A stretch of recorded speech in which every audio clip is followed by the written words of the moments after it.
Hi everyone, my name is Holly Joseph and I am the director of CeLM, the Centre for Literacy and Multilingualism, and I'm also a Professor of Language and Literacy Development and I work in the Institute of Education. Hi, I'm Ludovica Serratrice and I'm a Professor of Bi and Multilingualism in the School of Psychology and Clinical Language Sciences at the University of Reading, and I'm a colleague of Holly's in the Centre for Literacy and Multilingualism. And the ex-director. And the ex-director, so you've got two directors for the price of one. So, Ludo, we both do research in multilingualism. We both look at children with multilingualism, but I guess the big difference between us is I look mostly at literacy and you look mostly at oral language. So, what do you think are some of the interesting things or the challenges about looking at oral language development in multilingual children? Thank you, Holly. Yeah, that's right. So we look at sort of similar aspects of language development, but spoken versus written modality.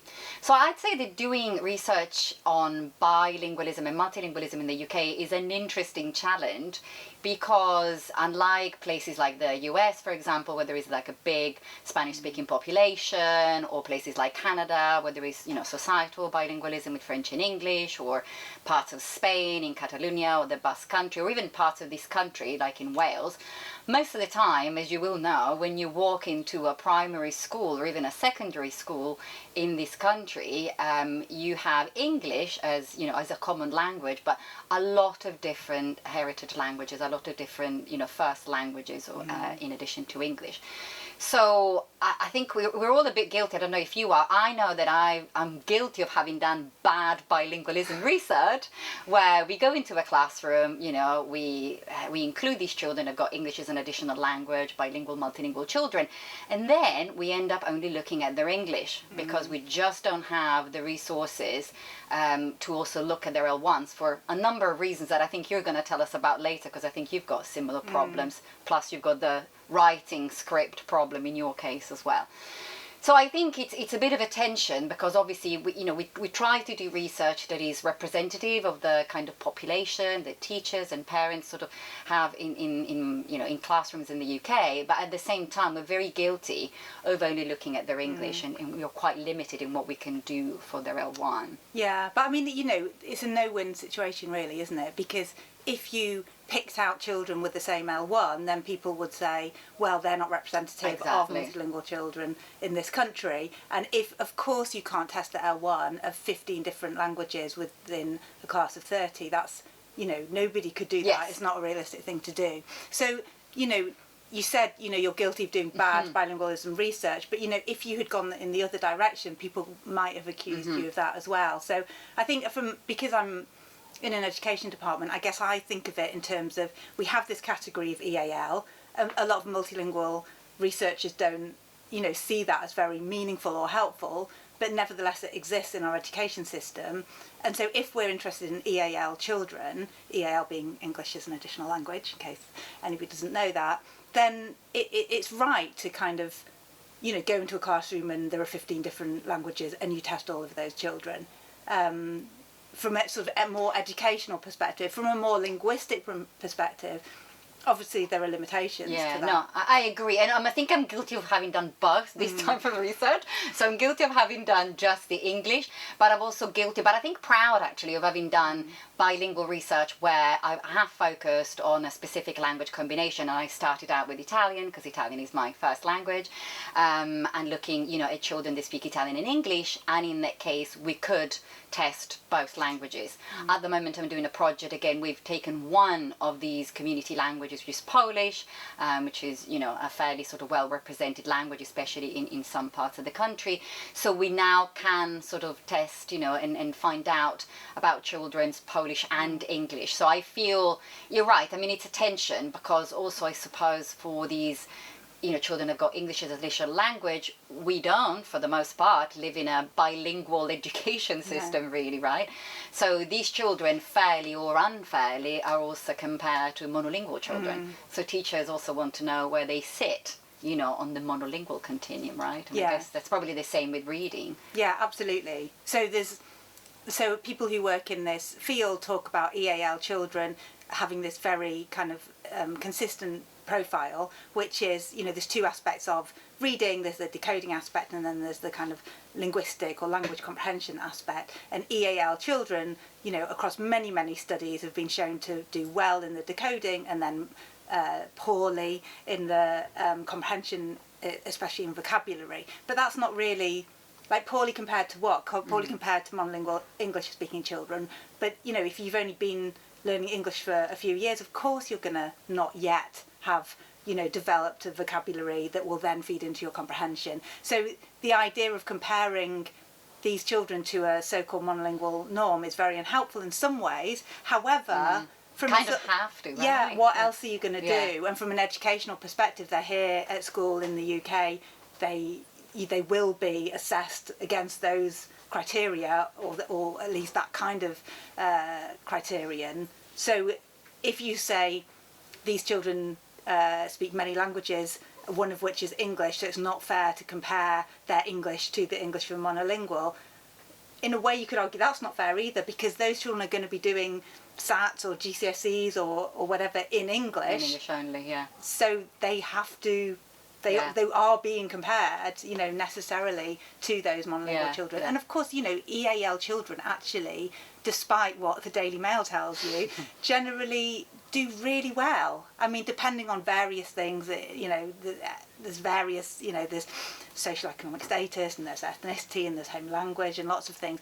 But in very general terms, those children tend to do very well at school, particularly in modern foreign languages and in maths.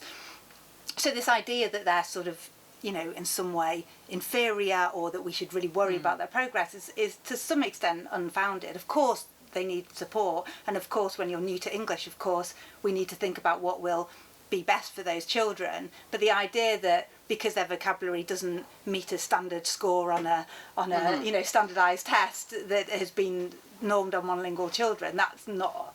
Exactly. Yeah.